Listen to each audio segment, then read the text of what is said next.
Riley, to Metallarium Pages. It's a great pleasure to talk with you about Allegaeon and this new album, Damnum, and more things. So, starting, how are you? How is the band during this pandemic? How are you feel about to release this new album at the end of the pandemic? Oh, I think so. Yeah, right. Hopefully, I'm good, man. I'm feeling good. I'm feeling excited about getting this album out. The band has been doing our best to stay active throughout the course of the pandemic. Obviously, not being able to tour has been a big thing for us, but we're starting our first tour in over 2 years in just a few days here. Just a little under 2 weeks in the U.S. and Canada with Omnium Gatherum and Black Crown Initiate. So that's going to be a lot of fun. Yeah. Okay. So starting with the old discography, all albums from Allegaeon have a personal sound since Fragments on Form and Faction to this new Damnum. So what are the biggest for you? So what are the biggest strengths that this album has compared to the previous productions? And into this matter, can you go beyond the sound achiever over the years with the band without losing the essence that the band got since the beginning? Yeah. So I think that it's always been important for the band to be conscious of that, of keeping the sound that the band has developed over the years intact. But at the same time, we don't let ourselves be limited by that. Like we don't keep ourselves within a box when we write. So you can hear noticeable progression, I think, from album to album. And I think that that's just a byproduct of just the natural evolution of the musicians in the band growing. And obviously there've been a lot of lineup changes throughout the discography. I mean, I've only been in the band for the past 3 albums.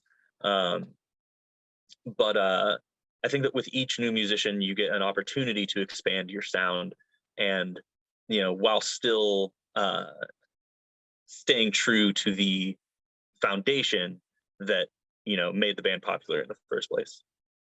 Okay, I've been listening to this Damnum many times, and I find it addictive in many ways because I see that you have a lot of progressive and melodic parts that fits well with the concept of the entire discography.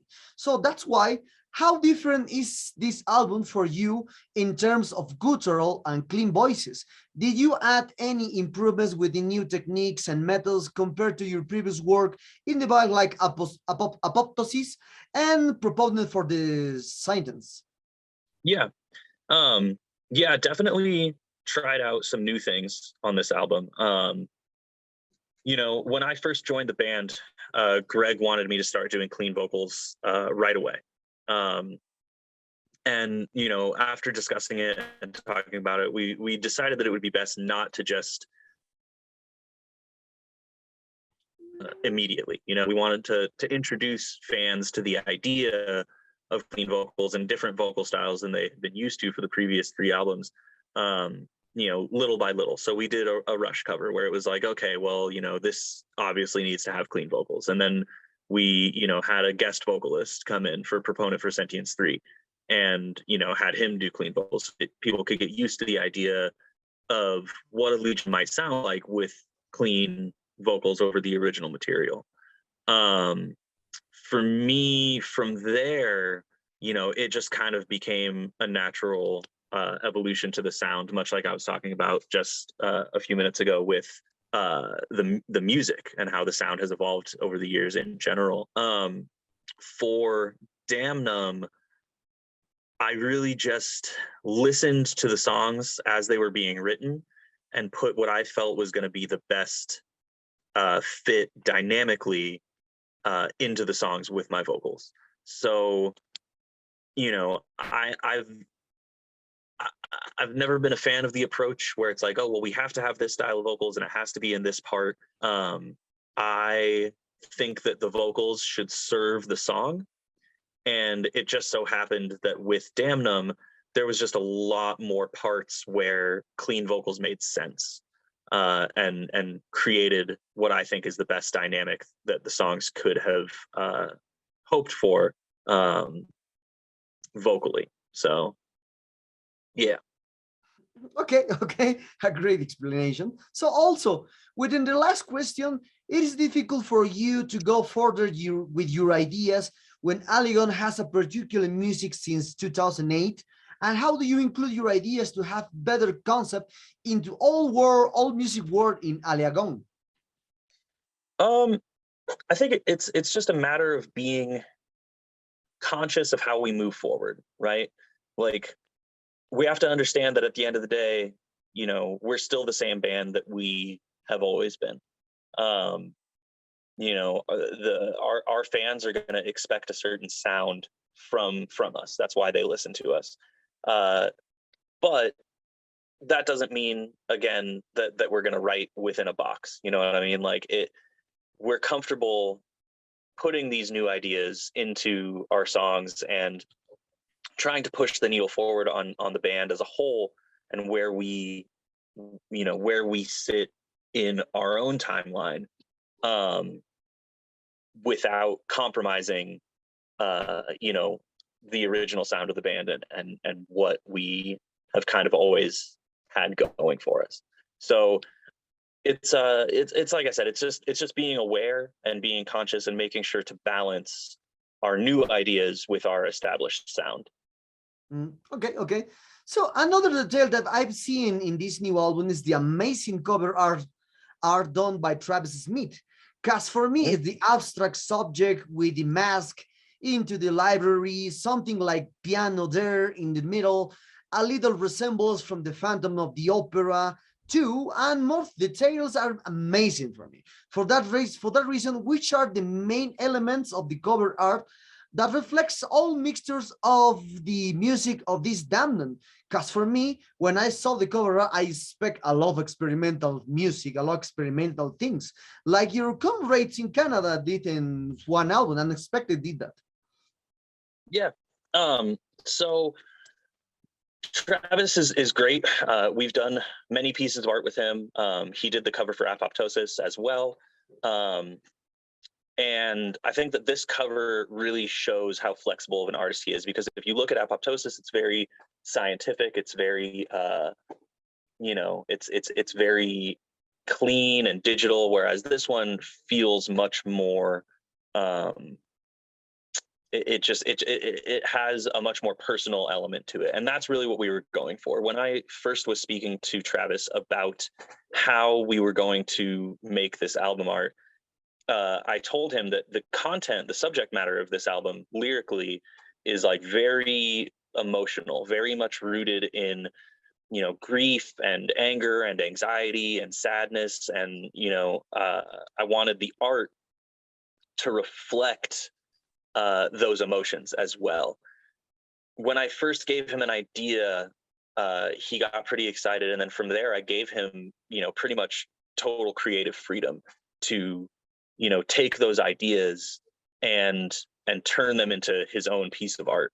The only thing that I wanted specifically that I had mentioned to him when we were having our opening conversations was that, like, I want people to look at this album cover and feel unsettled. Like, I want them to look at it and feel almost kind of like that same anxiety that the music carries. But then as they continue to explore the details of the album cover and kind of take it apart piece by piece, have that better understanding of where everything fits, kind of come together. So I think he accomplished that amazingly. I think when you first look at it, it's very overwhelming, but as you continue to look at it and explore the art, it becomes very beautiful over time.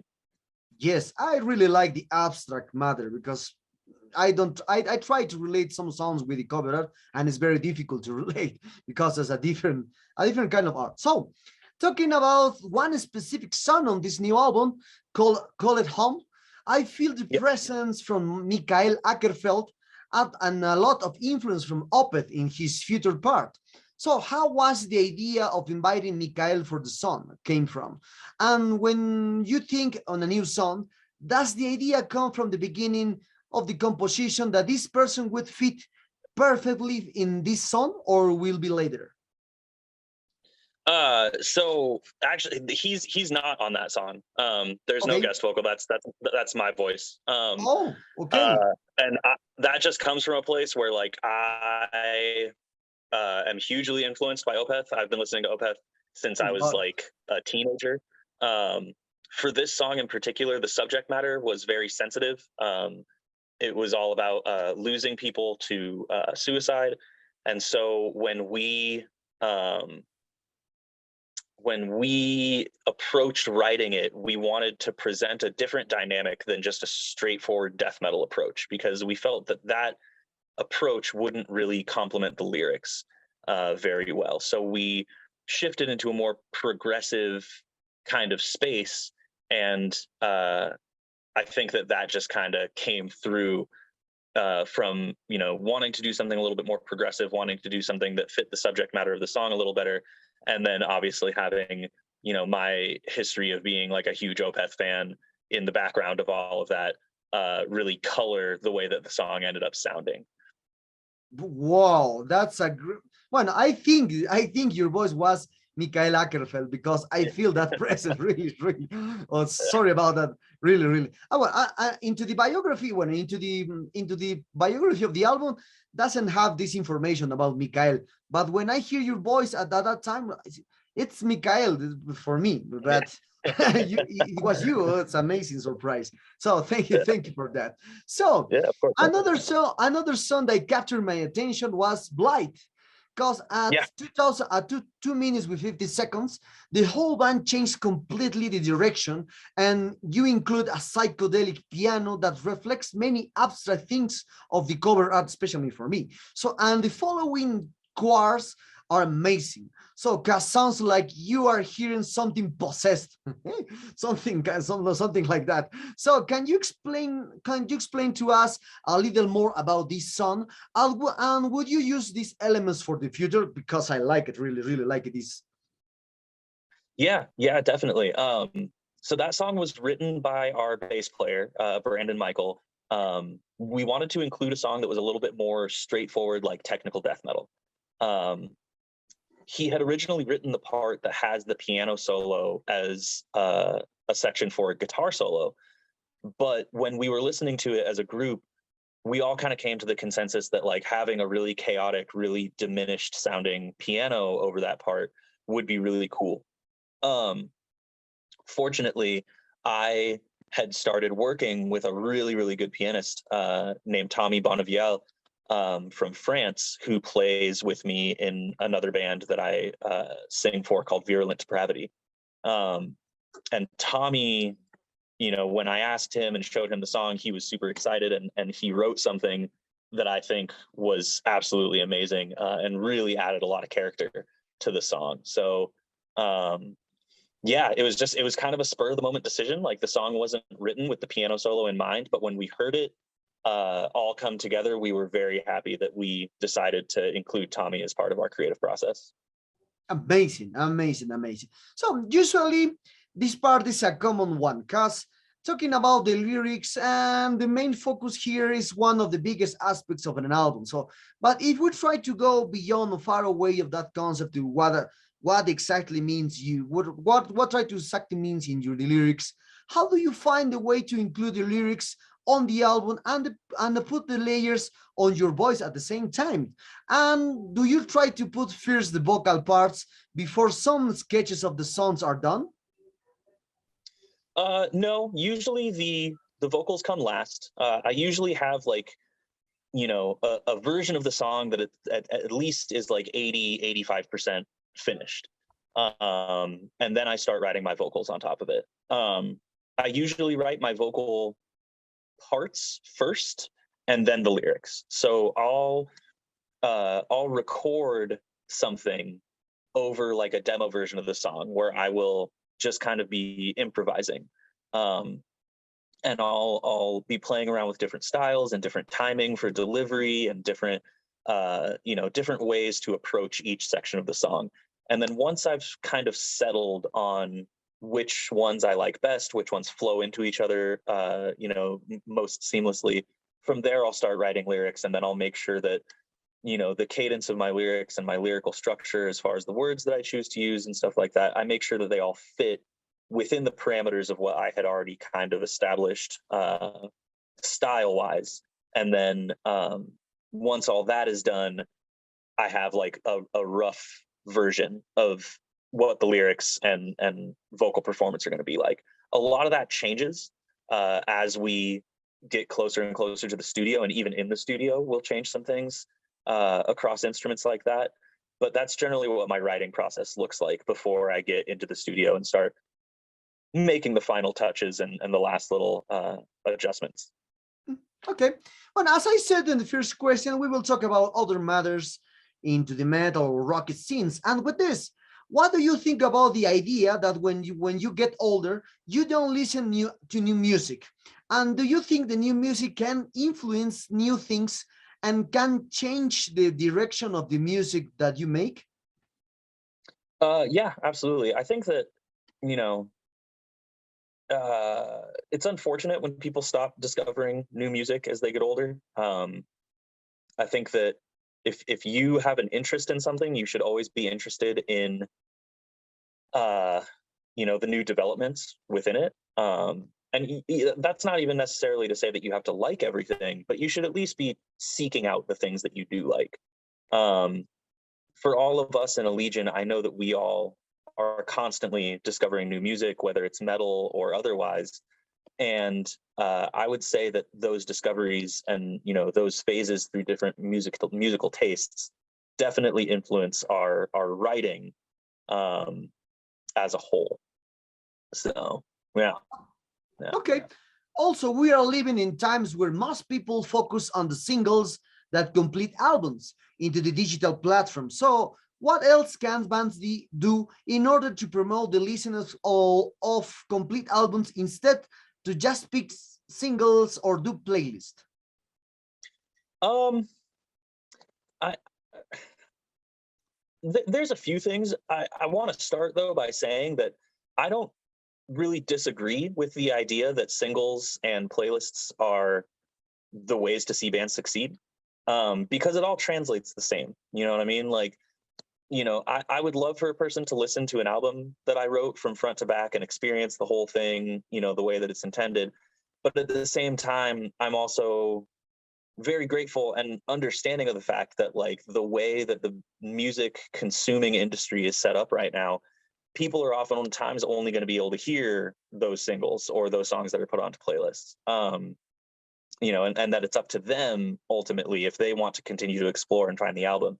As far as trying to get people to explore the album, I think that it's important to just make yourself as visible as possible. Do videos, do events where like I stream the album from front to back, explain little bits of every song. You know what I mean? Like, I think that being creative about the way that you market yourself as a band in 2022 is the biggest help, the biggest service that a band can do for themselves. You don't want to continue to rely on traditional methods of marketing when the traditional methods of consumption have changed so drastically. So that's probably my biggest advice. If you want people to listen to your music, experience your full album, any part of what you do as an artist, you need to be creative and proactive about the way that you choose to present yourself on the internet and in life as an artist. Okay. So talking about one matter about the Canadian bands, Canadian bands. So one aspect, this is a very common know about around the world, is that many bands with technical progressive into the death metal came out from Canada. So why Canada is always being into the progressive technical stuff since Rush, then Voivod, then Gorguts, then Cryptopsy. All these kind of bands are technical progressive, and now Allegaeon, Arcspire, and many more are into this kind of music. So why Canada is growing up with more bands into this style? Perhaps with something to do with the breakfast. Who knows? Yeah, right. So, I mean, you're right. Tons of great bands have come out of Canada. Big fan of bands like Archspire, Protest the Hero, Cryptopsy, all those guys. Allegiant actually is from the United States. We were founded in Denver, Colorado, and have been there for about 12 years. Our guitar player, Greg, did recently move to Canada, but that's a very recent development, and that's just him. The rest of us are still living in the United States. But I think that, I can still kind of speak to the question. I think that it's just like when a band comes from an area, it influences the other artists to try to mimic their pathway. And sometimes it works and sometimes it doesn't, but it just becomes a matter of like volume. You know what I mean? Like if a really great band comes out of, Vancouver, then a lot of the other bands in Vancouver are going to look at what that band did and then try to replicate it for themselves. And so you end up with big, movements, like big geographical movements where a bunch of artists are trying to do the same thing. And even though, not all of them are going to succeed, the ones who do succeed then, serve as like representatives of their particular city, no matter where it is. Okay. So we are very close to in this interview. And for that, what are the future plans that Allegaeon has in general, perhaps a Latin tour here, or what else more? Yeah, we're about to go out on tour with Omnium Gatherum and Black Crown Initiate just in a couple weeks here, in US and Canada. We have plans for a European tour with Archspire, Rivers of Nile, Black Crown Initiate as well, and To the Grave, scheduled for much later this year in November and December. And then we're trying to set something up also for the US and Canada in like June, July, that hopefully we'll be able to secure before too long. As far as South America, Mexico, it's a market that we've always wanted to get to, but it's something that we haven't been able to just yet. So we're still working on that, and we'll hopefully get down there within the next year or two, if everything goes well. Okay. Well, Riley, the sad times arrived at this interview. I hope you enjoyed this one, and I did. And thank you very much for your time. It was a huge pleasure to talk with you about Allegaeon.